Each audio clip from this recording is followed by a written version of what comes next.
452 AD. The Roman Empire, a civilization that had ruled much of the known world for over 8 centuries, suddenly found itself on its knees. The unthinkable had happened. An enemy had forced the emperor to beg for mercy, not through diplomacy or alliance, but through sheer terror. This was Attila the Hun. Attila wasn't just a warrior. He was a force of nature. Known as the Scourge of God, he didn't merely defeat armies. He made emperors submit, cities empty, and entire empires tremble at the sound of his name.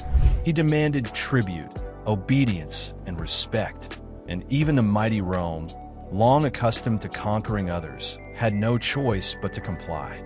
Who was this man who could bend the mightiest empire of the ancient world to his will? And how did a relatively small nomadic tribe create a legacy of fear that still echoes through history? Attila was born around 406 AD in the lands north of the Danube River, somewhere in the vast plains that stretch across modern Hungary and Romania. He was part of the Hunnic Empire, a confederation of nomadic tribes that had roamed the Eurasian steppes for centuries. His early life remains shrouded in mystery, but what is certain is that the Huns were fierce warriors, expert horsemen, and formidable strategists. Attila would grow up learning to survive, fight, and lead among people for whom strength was life and weakness meant death. In 434 AD, Attila's uncle, Rugila, died, and Attila rose to co-rule the Huns alongside his brother, Bleda. Together, they began consolidating the Hunnic tribes, transforming them from a loose collection of clans into a centralized, terrifying empire. The Huns were notorious for their speed and mobility in warfare. Riding light cavalry across hundreds of miles in days, they could strike Roman outposts before the empire even knew they were coming. Attila and Bleda's first major political move was to extract tribute from the Eastern Roman Empire, also known as the Byzantine Empire. They demanded gold, silver, and land in exchange for peace.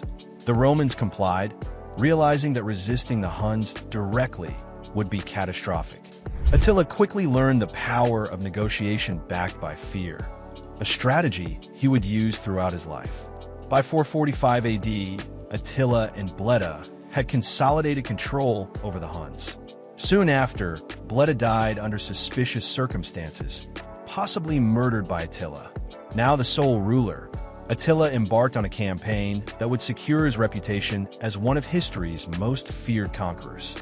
Attila's first major campaign against the Western Roman Empire came in 451 AD. He invaded Gaul, modern-day France, leading an army that may have numbered up to 50,000 warriors. He faced a coalition of Roman forces and their allies, including the Visigoths, at the Battle of the Catalonian Plains. The battle was brutal and indecisive. Though Attila was checked, he was not defeated. His ability to inflict fear and destruction became legendary. The following year, 452 AD, Attila turned his attention to Italy. This time, there was no grand coalition to stop him. He swept through the northern provinces, sacking cities, burning towns, and leaving devastation in his wake.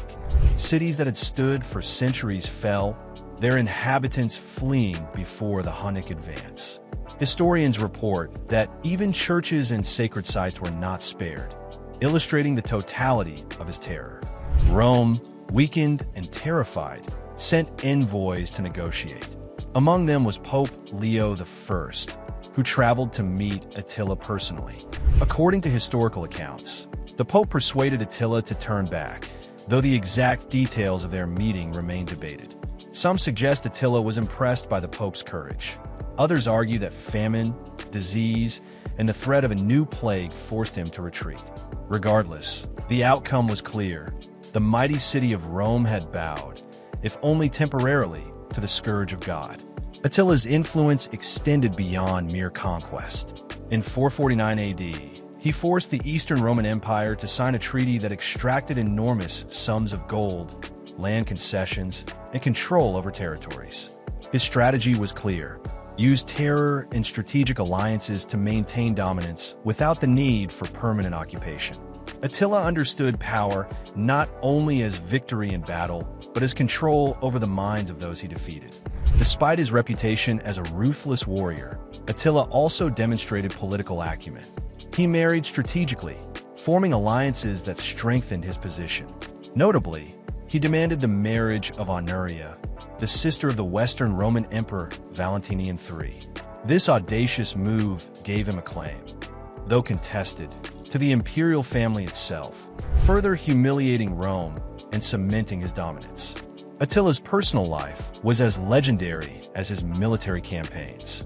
He was said to be physically imposing, a commanding presence who inspired fear and loyalty in equal measure. Tales describe him as both cruel and cunning, capable of extreme violence, yet aware of when restraints serve his interests better. His charisma allowed him to maintain cohesion among the notoriously fractious Hunnic tribes. Yet even the Scourge of God was mortal. In 453 AD, Attila died unexpectedly on his wedding night. The circumstances are as dramatic as his life.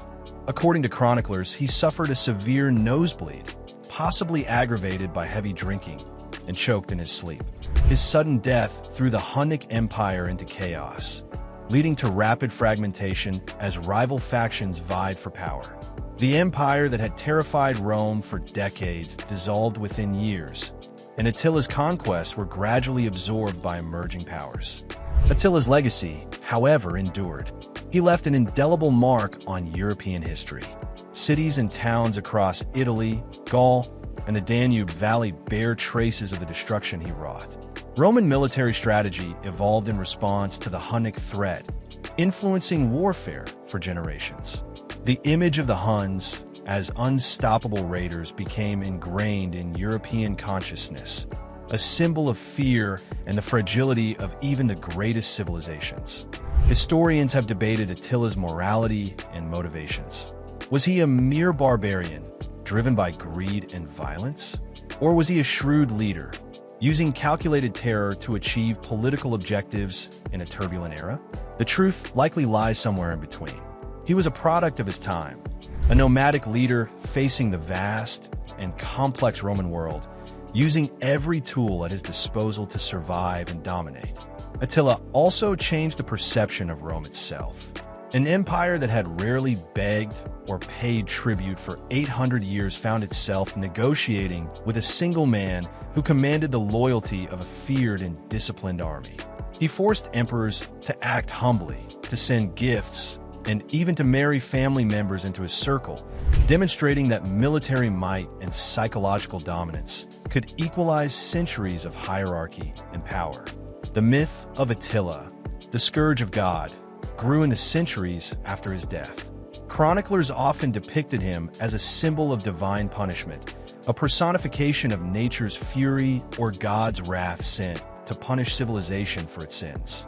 This reputation further enhanced his legend, making him one of the most feared names in history. Yet behind the myth was a man of extraordinary skill. Attila understood logistics, diplomacy, and psychological warfare. He led armies across difficult terrain, organized supply lines, and adapted to enemies' tactics. He exploited the weaknesses of a declining Rome, using speed, surprise, and terror to amplify his strength.